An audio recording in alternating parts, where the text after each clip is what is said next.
नमस्कार मित्रों, मैं धर्मेश चौधरी, आपका हिंदी मस्ती ऑनलाइन क्लास में स्वागत है। दोस्तों, हम पढ़ रहे थे रस।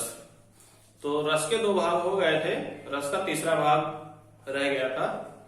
तो आज रस के तीसरे भाग में कुछ उदाहरण रह गए थे, 3-4 उदाहरण बचे थे। तो एक छोटा सा वीडियो होगा, तो इस रस को आज हम समाप्त करते हैं इस वीडियो के माध्यम से। इसके 2-4 उदाहरण बाकी हैं, तो आज उन उदाहरणों के बारे में बात करेंगे। चलिए, एक छोटा वीडियो बनाना था इसलिए पहले लिख लिए हैं। जैसे कि कहा जाए, रस में जो मतलब बाकी रह गए थे उनके उदाहरण। हिमाल तुंग संग से प्रबुद्ध शुद्ध भारती, स्वयं प्रभा समुज्जला स्वतंत्रता पुकारती। मतलब यहाँ स्वतंत्रता की बात हो रही है, स्वतंत्रता हमें पुकार रही है, स्वतंत्रता हमें पुकार रही है। पूरा अर्थ हमको मालूम हो या ना हो, बीच से अगर हमको कहीं पकड़ में मिल गया, जानकारी हो गई ये किस रस का उदाहरण है। जैसे यहां से देखिए, स्वतंत्रता पुकारती, यानी कि ये वीर रस के बारे में बात हो रही है। किसके बारे में? वीर रस के बारे में बात हो रही है। तो कौन सा रस हो जाएगा ये? वीर रस। ये जो है जयशंकर प्रसाद की पंक्ति है, जयशंकर प्रसाद की पंक्ति है, जयशंकर प्रसाद की। ठीक। वीर रस का स्थायी भाव क्या हो जाएगा? उत्साह। वीर रस का स्थायी भाव उत्साह। हिमाद तुंग संग से प्रबुद्ध शुद्ध भारती, स्वयं प्रभा समुज्जला स्वतंत्रता पुकारती। यानी ये वीर रस की उदाहरण है। ठीक। इसके बाद जो दूसरा दे रखे हैं, आंख निकाल उड़ जाते, क्षण में उड़कर आ जाते, सौ जीभ खींच कर कावे चुगला चुगला कर खाते, गीध जांग का खोद खोद के मांस उचारत। मतलब यहाँ पे बात हो रही एक मरे हुए जानवर की, कि एक मरा हुआ जानवर पड़ा हुआ है और आंख निकाल उड़ जाते, क्षण में उड़कर आ जाते, 100 जीभ खींचकर कावे चुगला चुगला के खाते। मतलब वहां जानवर पक्षी सब है, उस मतलब मृत शरीर को, उसकी जो आंख निकाल के पक्षियां उड़ जाते हैं और क्षण में उड़कर फिर आ जाते हैं। मतलब लेके जाते हैं, फिर थोड़ी देर बाद फिर वापस आ जाते हैं। 100 जीभ खींचकर कावे चुगला चुगला कर खाते। जो 100 पड़ा हुआ है उसके जीभ को मतलब खींचते हैं कावे, और खींच के बाद चुगला चुगला कर खाते हैं। गीध जांग का खोद खोद के मांस उजारत।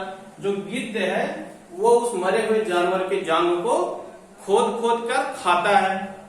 तो ये उदाहरण किसका हो गया? ये उदाहरण हो गया आपका विभत्स का। किसका हो गया? विभत्स का। विभत्स का अस्थायी भाव क्या हो जाएगा? जुगुप्सा। जुगुप्सा क्या हो जाएगा? जुगुप्सा। विभत्स का मतलब होता है यहां पर एक घृणा हो रही है, घृणा चीज देख के, मतलब उसको कोई किसी भी जानवर को देख के क्या हो रहा है? घृणा हो रहा है। ठीक है। तो ये हो गया आपका विभत्स का। ठीक। इसके बारे में फिर बाद हम बात करते हैं अगले उसके। चलिए आगे बात करते हैं और उदाहरण के बारे में। अगला उदाहरण है, या अनुरागी पेट की गति समझे नहीं कोय, तय तो भोजन डारिये, तय तो ऊंचो होए, तय तो ऊंचो होए फूल कर होवे तंबू, और मुख पर हाथ फेर कर बोले हर हर शंभू। मतलब ये उदाहरण जो है शंकर जी की शादी का है। जब शंकर जी की शादी होता है तो ये उदाहरण वहां का है कि जब इनके जो बाराती जाते हैं तो बारात में जब खाना दिया जाता है तो इनके बाराती की लीला होते हैं यहाँ पर। मतलब या अनुरागी पेट की गति समझे न कोई। मतलब पेट की गति इतनी तेज है कि जैसे भोजन डाला जाता है वैसे भोजन खत्म, मतलब खा के तुरंत है, मतलब सैतान समझो इनका। ठीक।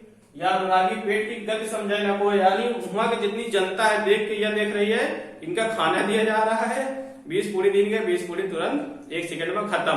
उनकी गति नहीं समझ पा रहे हैं, कितनी तेज खा रहे हैं। तैतो भोजन डालिए तैतो ऊंचो हो, जितने जितना भोजन दे रहे हैं उतना उनका पेट जो है ना वो फूल रहा है, ऊंचा हो रहा है। तैतो ऊंचो होए फूलकर होवे तंबू, मतलब फूल फूल के इतना बड़ा हो गया जैसे तंबू सामियाना हो गया, वो बहुत बड़ा पेट, इतना खाना खा गए।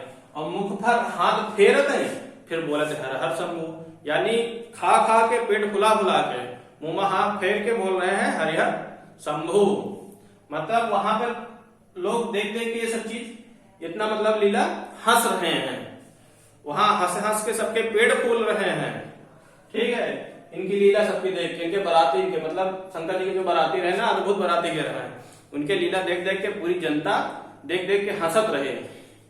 तो ये हंसे का मतलब है ये कौन सा रस हो जाए, हास्य रस का हो जाए, ये हास्य रस का हो जाएगा। हास्य मतलब हास्य, ये हो जाएगा आपका हास्य रस का मतलब। ये सब सारी लीला देख के वहां की जनता जो है, वहां के निवासी जो है, देख देख के सब हंस रहे हैं कि कैसे है, मतलब खा रहे हैं, फूल रहे हैं, पेट फुला रहे हैं, तंबू ऐसे बना रहे हैं, तो सब लोग देख देख के हंस रहे हैं। एक बाद अगला है अखिल भुवन चर अचर, सब हरिमुख में लखिमातु, चकित भई गदगद वचन, विकसित द्रग पुलकातु। मतलब ये उदाहरण है कहा के जब कृष्ण भगवान छोटे से रहे, भैया भैया चलत रहे हैं, ये तब हुआ का उदाहरण है कि अखिल भुवन चर अचर सब हरिमुख में लखिमातु, मतलब जो कृष्ण भगवान है उनके मुंह जब माटी खा रहे हैं तो उनकी यशोदा उनकी माता जी गई, देखें जब मुंह खोली नहीं तो उनके जो मुंह में है तीनों लोग समाये दिखत रहे। तो यह चीज देख के भी बहुत आश्चर्यचकित हो गई, उनका बहुत अद्भुत लगा या ऐसा कैसे हो सकता है, इनके मुंह में तीनों लोग कैसे हैं। वही की बात जब चकित भाई गदगद वचन विकसित द्रग पुलकात, वही की बात जब कृष्ण भगवान आपन पूरा रूप दिखाई नहीं तो देख के चकित हो गए और गदगद भाई कि ये तो एक साधारण बालक नहीं है, मतलब ये तो एक भगवान के अवतार है। तो यही वहां का उदाहरण है, मतलब अद्भुत है। क्या हो गया, अद्भुत हो गया, अद्भुत। अद्भुत का अस्थायी भाव क्या हो जाएगा, विस्मय। अद्भुत का अस्थायी भाव विस्मय। ठीक, इसके बाद अगला उदाहरण देखते हैं। अगला उदाहरण क्या कौन सा है, इसके बाद हम बात करते हैं दूसरे रस के बारे में। तीसरा उदाहरण है हम ना मरे मरी है संसारा, मतलब हम ना मरे मरी है संसारा, हमको मिला जियावड़ हारा। मतलब कि यह बात हो रही है संसार छोड़े के, जो आदमी संसार छोड़ देता है वही का फिर संसार से मतलब नहीं रहा है, मतलब वो तो अमर होगा, मर चुका चला गया। तो यह कह रहे हैं कि हम ना मरे मरी है संसारा, मतलब हम तो संसार छोड़ ही दिए हैं, हमसे लेना देना नहीं है, हमको मिला जियावड़ हारा, मतलब हमको जियावड़ हारा मिल गया है, हम अमर और अजर हो गए हैं। अब हम ना मर मरी है संसारा, यानी यहाँ संसार छोड़ने की बात हो रही है। तो संसार छोड़ने की बात हो रही है, मतलब यहाँ पर कौन सा रस है, शांत रस है। शांत मतलब संसार छोड़ दे, अब इनका शांति मिल गया है पूरी तरह से। शांत मतलब निर्वेद, निर्वेद, शांत रस मतलब निर्वेद। ये कबीर दास की पंक्ति है, कबीर दास की ये पंक्ति है कबीर दास की। ये कबीर दास की पंक्ति है, हम न मरे मरी है संसारा, हमको मिला जियावड़ हारा। अगला है कबहू सस्य मांगत आरि करें, कबहू प्रतिबिंब निहारी डरें, कबहू करताल बजाय के नाचत मात सबे। मतलब ये बात हो रही है कृष्ण भगवान जब छोटे से रहे हैं। कबहू सस्य मांगत, सस्य माने होता है चंद्रमा, सस्य माने होता है चंद्रमा, यानी जो है शंकर जी का रूप देख रहे हैं, शंकर जी के सारा चंद्रमा लगा है। तो कबहू शशि मांगत, शशि मांगत यानी चंद्रमा मांगत शंकर जी से, और कबहू उनका चेहरा देख के डेरात, और कबहू करताल बजा के फिर थोड़ी देर बाद नाचे लागत। चंद्रमा देखत तो खुश हो जाते हैं और चंद्रमा मांगत, लेकिन जब चेहरा देखत, उनका वेशभूषा देखत है तो डेरा जाते हैं। उसके बाद थोड़ी देर बाद फिर करताल बजा के फिर नाचे कूदे लागत। तो उदाहरण कहाँ का है? ये है आपत्ति स्नेह, यानी अपनी माँ से कह रहे हैं कि हमका जो इनके शर्मा चंद्रमा लगाया उनका लाग दियो, ठीक है। और कबहू कबहू प्रतिबिंब निहार के तरह उनका, एक ये हो सकता है, एक और अर्थ है कि चंद्रमा का देख के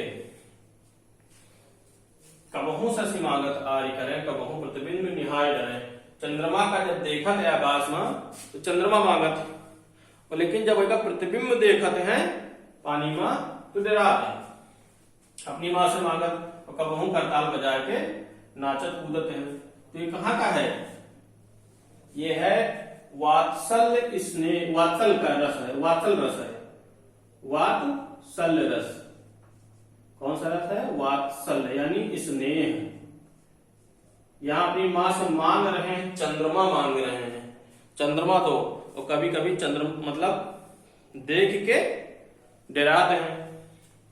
तो यहाँ पर वात्सल्य यानी स्नेह है, माँ बेटे का निश्चल प्रेम है, माँ बेटे का निश्चल प्रेम है। एक और आखिरी है, या अनुरागी चित्त की गति समझे नहीं कोय, जो जो बूढ़ो श्याम रंग त्यो तो उज्जवल होए। या अनुरागी चित्त की गति समझे ना कोय, उसका मन जैसे जैसे, किसी व्यक्ति का या हो या उसका मन जैसे जैसे श्याम रंग, यानी श्याम रंग का मतलब होता है कृष्ण, श्याम मतलब होता है कृष्ण। उसका मन जैसे जैसे कृष्ण भगवान की मतलब लीला में लगता है, मतलब कृष्ण भगवान के भक्ति में लगता है। जैसे जैसे उस व्यक्ति का, किसी व्यक्ति का मन कृष्ण भगवान के भक्ति में लगता है, हाँ, जैसे जैसे किसी व्यक्ति का मन भक्ति में लगता है, जैसे जैसे वो पवित्र होता जाता है। जो जो बूढ़ो श्याम रंग त्यो त्यो उज्जवल होए, मतलब जस जस वो कृष्ण भगवान में लीन होता है, उसकी भक्ति में लीन होता है, तस तस वो पवित्र होता जाता है। तो ये है भक्ति रस का उदाहरण। लास्ट जो आपका था वो कौन सा है? भक्ति रस का। भक्ति का रस का मतलब इष्ट देव, इसका स्थायी भाव है इष्ट देव। तो ये उदाहरण थे आपके रस के, 11 रस के उदाहरण थे आपके। रस आपका समाप्त हो गया। रस कितने प्रकार के थे? 11। कुल रसों की संख्या थे 11। रसों की संख्या मानी गई थी 9, और रसों की संख्या भरत मुनि के अनुसार 8 थी। भरत मुनि ने किस रस को रस नहीं माना? तो शांत रस को।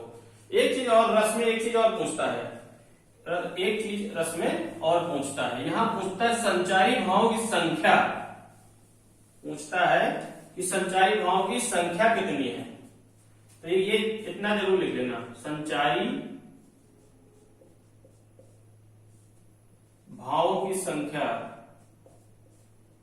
संचारी भावों की संख्या पेपर में कई बार पूछा गया है, एक बार नहीं कई बार पूछा गया है। ये 33 होते हैं। कितने होते हैं? 33। ये इंपॉर्टेंट है, इसको लिख लेना, ठीक। ये मोस्ट इंपॉर्टेंट में डाल दीजिए, ठीक। संचारी भावों की संख्या 33। चलिए रस को यही समाप्त करते हैं। मिलेंगे अगले वीडियो में किसी नए चैप्टर के साथ। आप पढ़ते रहिए, नोट्स बनाते रहिए। हाँ, नोट्स की जो जितना भी पढ़ाया जा रहा है, इसका जो पीडीएफ है, अगर आपको पीडीएफ चाहिए तो आप टेलीग्राम चैनल पे, टेलीग्राम चैनल में हिंदी मस्ती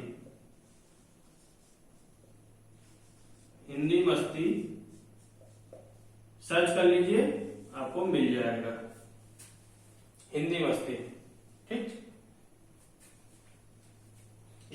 आप इस नंबर से जुड़ जाए 91 25 61 44 37 टेलीग्राम चैनल का। ठीक, तो बस आज इतना ही, बाकी बातें अगले वीडियो में करेंगे। नमस्कार।